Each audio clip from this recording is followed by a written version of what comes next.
Hi, welcome to Sponsorship Talk with Roberta Vigilance. This podcast is all about sponsorship, getting to know what sponsors want, people who engage with sponsors. Let me introduce you to today's guest, Mr. John Kremer. He is the author of 1001 Ways to Market Your Book. I'll let John introduce himself, tell you more about him, and then we'll jump into the discussion with his relationship with sponsorship. John, welcome. Hi, thanks, Roberta. So, I've worked with people that have sold over 1 billion copies of their books. And I think that that's really a neat thing to have happen with the people that you're working with. Um, just as you would probably be happy if people got $1 billion worth of sponsorships or Yeah. something like that. Um, so anyway, I help people to sell books. And in the process, I've done some sponsorship activities. Yeah.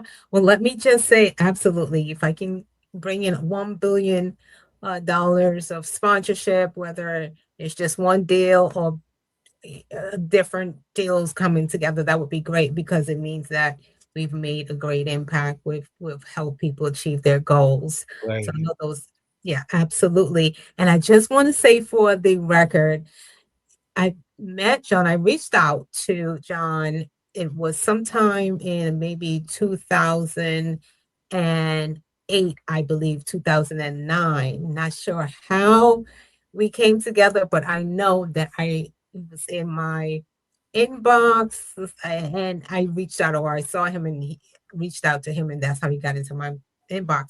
But I tell you this story that I reached out to John and he gave me the hardest task whatsoever. The reason I reached out to him, obviously, he's an expert in book marketing, right? He has a 1001 ways to market your book. Now, I believe you should go pick that copy up because I have a copy myself.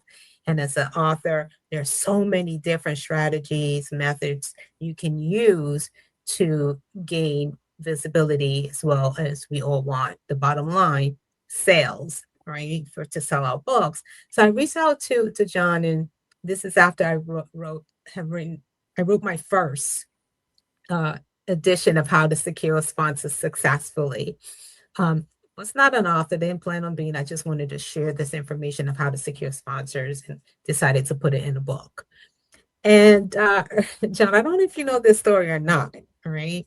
But so John says, sure, I'll share your book with my network.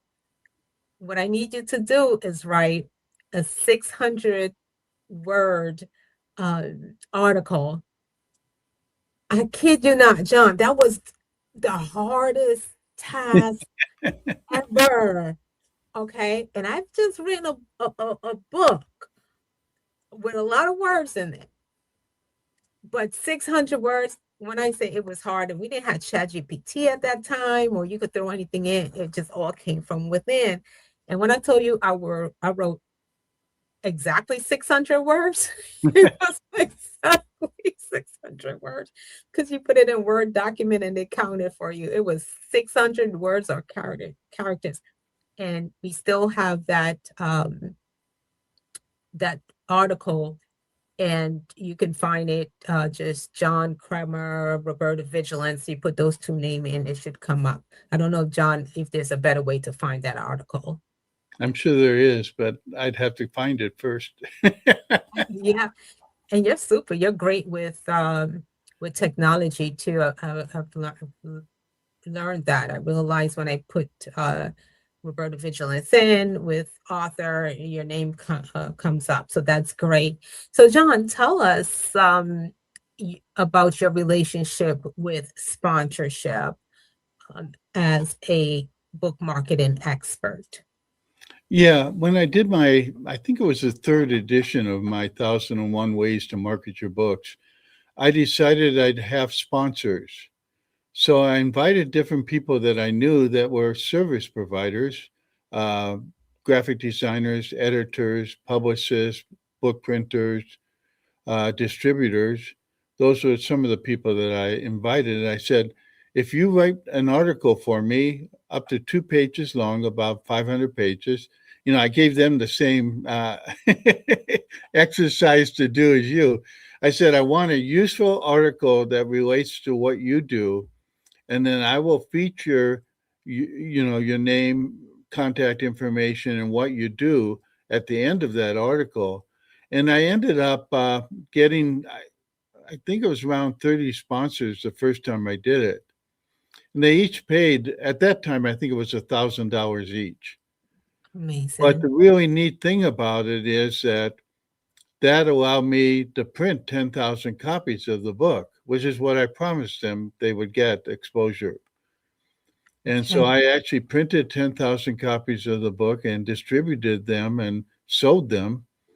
And they were happy, I was happy, and the users were happy because they got good content because I edited the articles that people wrote.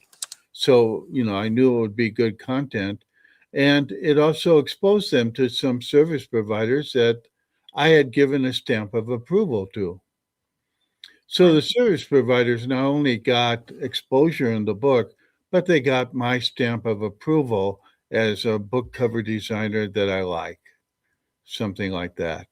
And so it worked out well for them. It worked out because I think the articles and the exposure of the service providers to my readers helped the readers. So Yeah. I thought it was a win win win all the way around. It sounds that way. Now let's go back a little bit. Yeah. Let's unravel this, right? Oh, So yes. so you had about 40 sponsors in your book.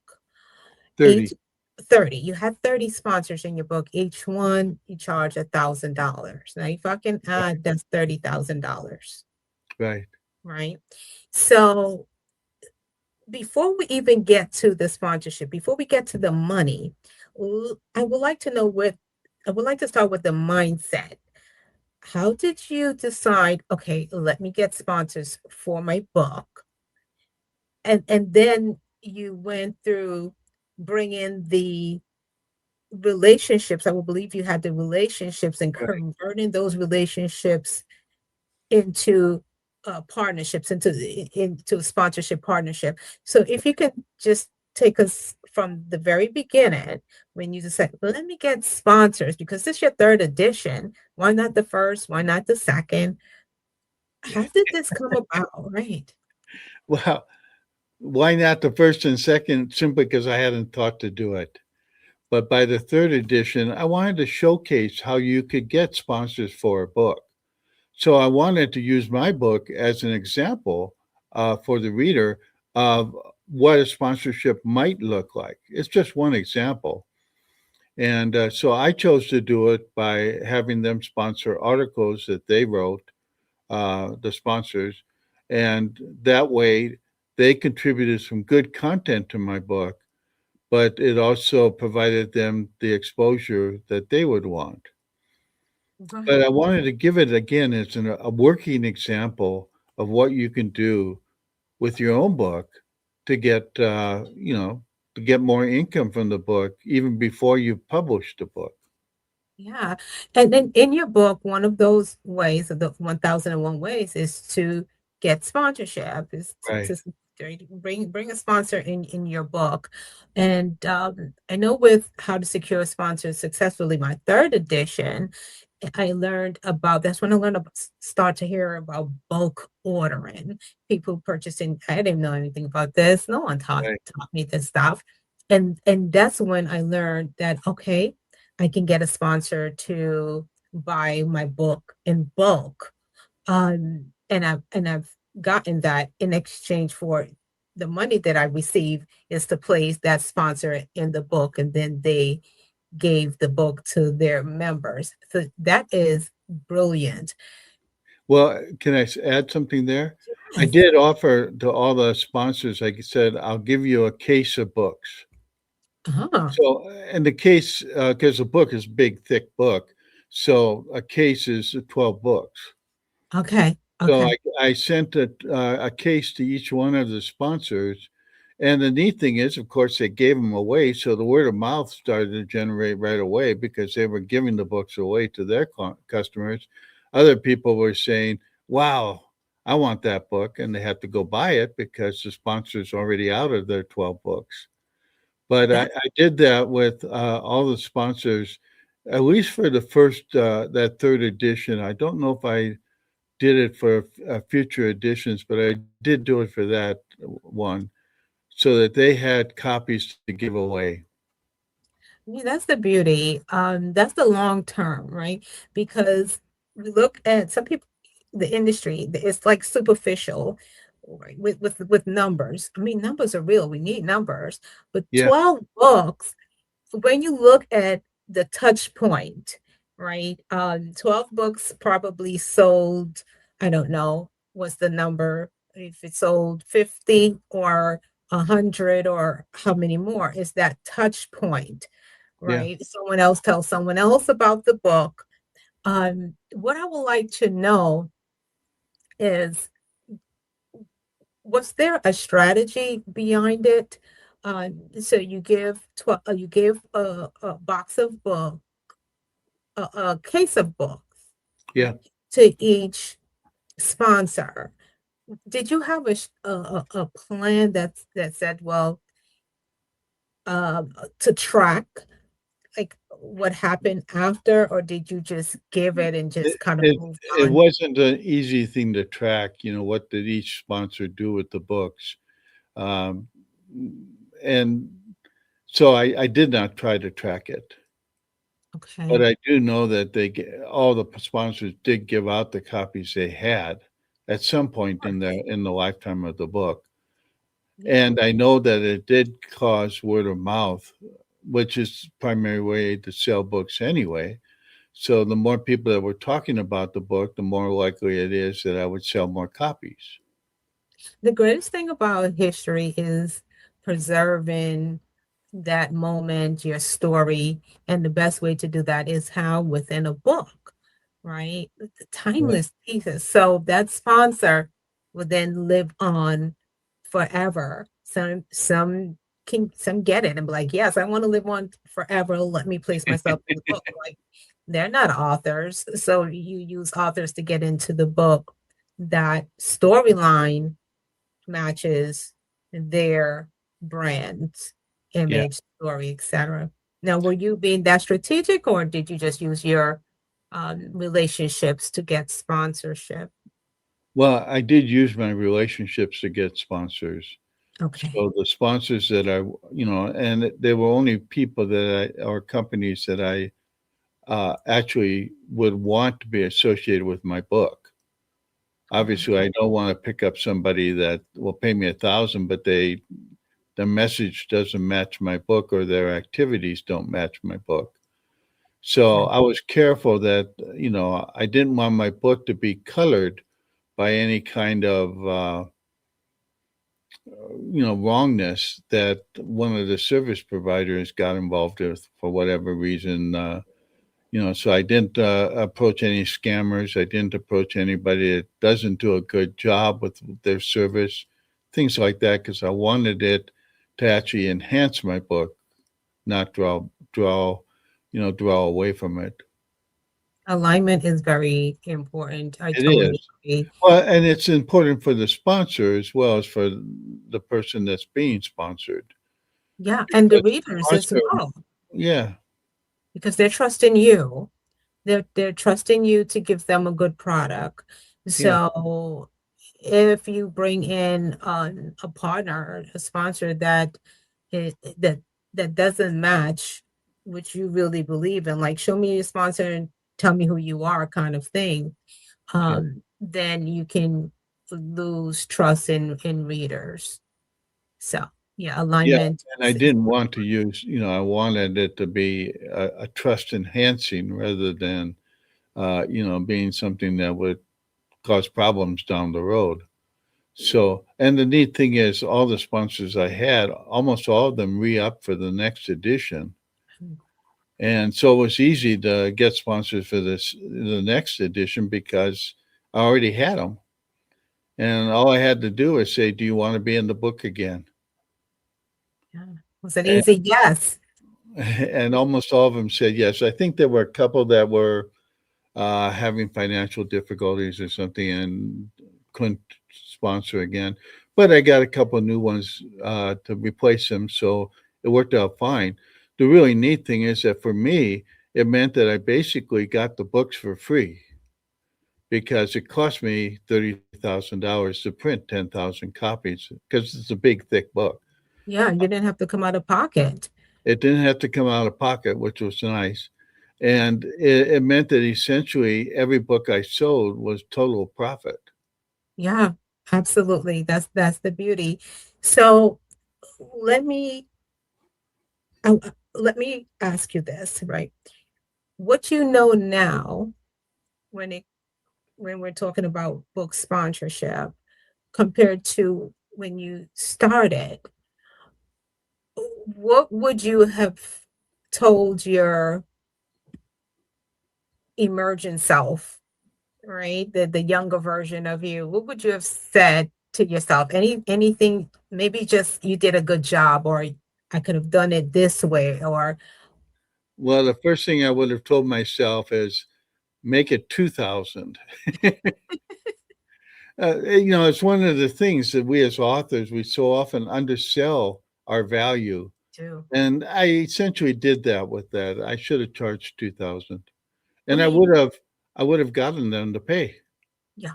You can charge really whatever it is that you want once you return value to that sponsor. Right. I always see people think I'm probably wonky for this, but I always say start with the amount that you ask for. So that $1,000 return $1,000 in value and then pivot. That way the sponsor doesn't lose anything because they made back their thousands. And sometimes sponsors don't return because what I've learned is that internally something changed, whether it's their Right. identity or whatever. So you're no longer aligned. So they say no, and that's okay as well.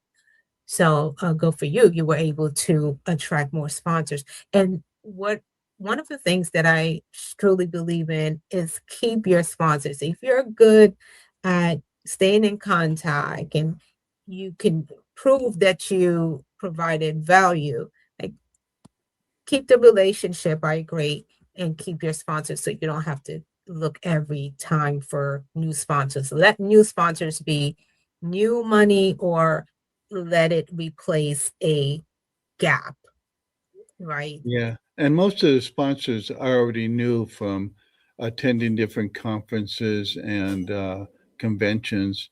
I'd met them. So I knew all of them by face. They knew me.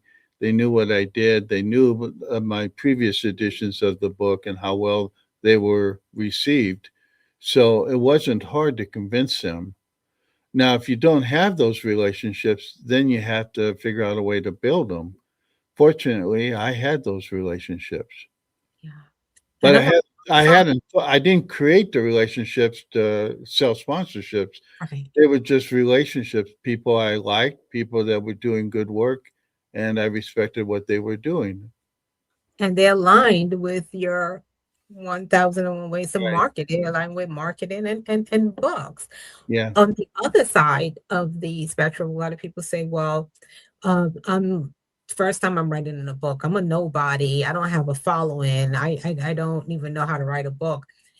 And that's where, that's the side that I'm on. Started from ground zero, everything ground zero. From again, didn't want to be an author. I just wanted to share the information of how you secure sponsors. This is what you do, this is how it works, and this is what you do. Just fling it in a book. That's all, put it in a book. I didn't know how to organize a book, and this is your area of expertise. Yeah. Um, you should have seen my first book. Oh my gosh, the grammar was off, just like how I speak at times. The grammar was off, and I had to hire a an editor to fix to clean things up when it came, in the third edition, second edition, and the one. All my books now they're cleaned up. Um, so Well, With that, my first few books were typewritten and typeset by typewriter. love it. I And love that. only when I came out with 101 Ways did I work with a typesetter. That's And so I amazing. was writing the book and bringing the 10 pages I'd write every day to the typesetter. They'd typeset it. I'd proofread it the next day and give them the next 10 pages. So it was like that because the first edition was only 320 pages. Now, to you, that's still quite a few pages. Yeah, my book is under 100 pages, like 92, 3, some 4. I mean, 94, something like that. Yeah. 6. So, you know, it was, but I had to get the book done because I had promised it by a certain time. I pre-sold it also. The first edition, I pre-sold it to over 1,000 people. That's So they gave me the money, and then I published the book. So I had to deliver at a certain time because I had promised it. Yeah, talk about being ethical, being trustworthy, and that's why you can build these relationships for them to say yes.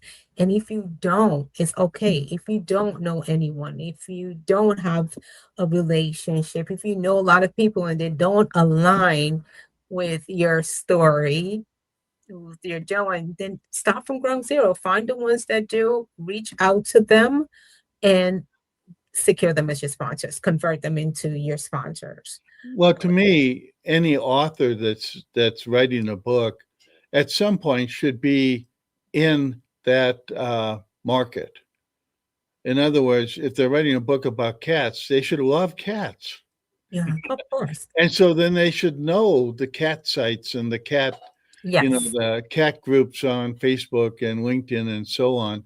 So they already had the beginning of a sponsorship because, you can go to your cat group and say, I'm writing a book about cats. I'm looking for sponsors. If there's anybody here that's a veterinarian, designs clothes for cats, sells cat food, whatever. Yes. I'd love for them to sponsor my book. Please contact me. I mean, it's perfectly okay to do something like that because, when I did the first sponsorship, not only did I write to specific people, but I also wrote an email to my entire list, which at that time was around 10,000. And I told them, look, I'm looking for sponsors for this book. If you'd like to sponsor, I think I got one or two sponsors that way. But again, they're just people I had forgotten about. I forgot that I should have contacted them directly. And so then they ended up sponsoring the book as well. So, you It is know, a you process. can put it out to your social networks. You can put it out to any groups you belong to, and you should belong to groups if you're working in any area. You should be part of some groups and interact with them. That I believe is strongly. Obviously, I don't always do it with every book that I do, but that's part of what you want to be involved in, so that people get a chance to know you. And again, it's not, buy my book, buy my book, buy my book, or, I'm writing a book, be ready for it, things like that. It's just simply, you make friends through your social networks, through your email newsletter, through your podcast, etc. And that becomes the basis for whatever growth you want, both in That's terms of selling the book and in terms of getting sponsorships. that's a great piece of gem that I know that I can use myself because for me, I'm on to the next one. I did the book and I'm like, okay, this is who it's for. And I follow all of the gurus on the internet that say do it this way and do it that way, and then get burnt out. And then I'm on to creating something else that would Yeah. allow my industry and even my customers to become better at securing sponsors. And even talk to those who, again, they don't have the relationship. And I think that piece of advice that you've just given to be part of something within your network, it can help not only with the sponsorship part, but it can help build your confidence and help you, mentally as well to be amongst your peers. Yeah. And, just on the other side, if it's not a healthy environment, if you're around your peers and it's just isn't working, and just extend yourself. So when we talk about that sponsorship, if it's you're writing about cats, you can have, for example, more than one company, cat food company within your book. Just find out what's the difference. So you may have one chapter, or if you put in this the cats in the story, you can have one chapter vegan cat food, and then the other type of cat food, or one in one area of town and then the other. So you can have multiple sponsors within the same industry. So if one doesn't work out for you, go somewhere else. Just don't think that it's over, Right. right? And I had one friend, Dominique Raka. She does Sourcebook Trade, which is the top independent publisher in the country now. But she started off as financial source books. And basically, every book she published had a sponsor. It was all in the banking industry, and she had relationships there. So she would not write a book or get somebody to write the book until she had the sponsor. So the sponsor came first. Yeah, Then she wrote the book, put their name on the book, and it became, the Bank Marketing Institute presents and the book. So they were the sole sponsor, but she was making money before she published any book. that's good. And she knew exactly what her story was. It was financial, and then she went out and got those financial. Um, And from that basis, she built up Sourcebook Trade, which is a general publisher, which is her real passion. And she's made it into a very successful company with, Hopefully. I don't know, at least a dozen New York Times bestsellers, probably more than that. Wow. Now, I'm not going to ask if you had anything to do with that, because I know you have, quite a few people. And when you look again, 1,001 ways to market your book, we can always take something. There's something in there for someone, right? And I want to go as far Absolutely. as for everybody, because right. So, John, anything you want us to know about you, where we can find your book, and any last insights about your working relationship with sponsors? Yeah. Well, you can find me at bookmarket.com. And that same URL goes to my other, the same website, bookmarketingbestsellers.com. Those are the two, URLs that go to the same place, basically. So that's the same website. And you can find out what else I'm doing and the things I'm creating. I would really like it if people went to bookmarket.substack.com to sign up for my newsletter. Okay, But they can do it at bookmarket.com as well. It's up absolutely. at the top right-hand corner, so it's easy to find. But, the key thing I think for most authors is that as you're writing the book, start to create relationships. Join the groups that are targeting your audience. On Facebook and LinkedIn, they both have incredible number of groups. Start creating some videos and a channel on YouTube or TikTok or Instagram, wherever you feel most comfortable. You don't have to own every social network, but you should have at least one that you're really good at. At one point for me, that was Pinterest, and I loved it. And I actually created a course on Pinterest. So, because I was getting millions of views there. Mm. Let me guess what the book was about. Book, book marketing? Well, no, actually, one of the books that got me a lot of attention on Pinterest was somebody else's book, but I wrote about it. It was, I can't remember the title right now. It was a guy who was a fitness expert on one of the weight loss programs on NBC, I think. I'm Okay. going blank on his name, but That's he wrote a book and I liked it, so I created a graphic promoting his book, and that got over 4 million views over about 6 month period, and that all of it traffic went to my Amazon affiliate link and then onto his book. amazing. Amazing. So that's why they call you the book marketing expert. So, so that 1001 ways to market your book is one of your strategy, and you just shared another one. And there's so many ways not only to market your book, but to gain visibility as an author. Um, there are many ways. And is there Well, anything? it's like each social network has their own specific audience. You Yeah, know, LinkedIn is more of a professional audience. Instagram is very visually oriented. So is Pinterest. The thing I like about Pinterest versus Instagram is that Pinterest allows you to link to direct pages selling something for every graphic you put up on Pinterest. And so I like that. Plus, their audience is more buyers, I think, than Instagram. But Instagram right now probably has more influence in the culture. So you choose where you want to go, or do you want to do TikTok? I mean, that's a hot video platform right now. But is an old fogey like me going to do well on TikTok that's addressing, 16-year-olds and 20-year-olds? I we don't don't know. know.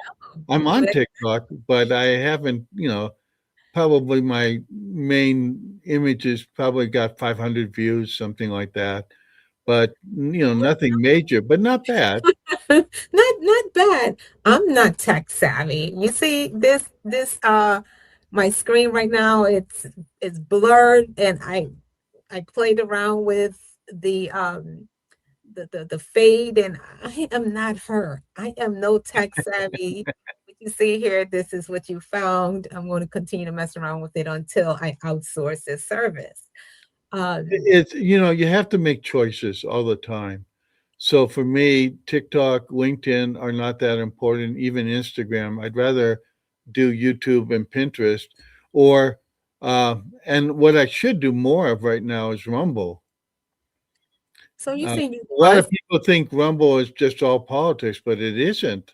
There are, hundreds of dog videos on there. There's Oh, hundreds of cooking demonstrations. But there's not thousands or millions like there is on YouTube. So you're competing in a smaller pond, but it's a pond you can grow into. YouTube nowadays, what is it? They probably get a billion visitors a day. It's really hard to stand out in YouTube, even if you've got good content. and that is true. It's I've been talking about sponsorship for such a long time, and when you look at the views, it's to me the numbers are so small compared to if I were to do a funny video. Yeah. So I totally agree with you. Are you saying that you must choose a digital platform? You must do something online because again, it's you see my background, and if you go see some of my videos, I'm talking like this. So it's not for everyone. But are you saying that we need to choose one instead of none? Well, if it's a choice between one and none, yes, absolutely choose one. What if we're not tech? But I would suggest that most authors, check out every major platform that they think their audience is using. Now, if Okay. you're writing a book for older people or a history book, you're probably not going to be on TikTok. You might not even be on Instagram, but you probably should be on LinkedIn because there's probably a lot of historians there and history lovers. You might think about, okay, should I be doing videos? In which case, it's either YouTube or Rumble. Probably those are the two main choices. And if I was doing history, I'd probably be on Rumble now rather than YouTube. So push past your fear, push past your discomfort, and get on one of those At platforms. least one, Okay. All and right. and probably only focus on one or two, where you put most of your attention. So right now, for me, it's YouTube and Facebook. I do things on Twitter, but I don't really see a response. Now I have friends that have great responses on YouTube. So I mean on Twitter. So they are X.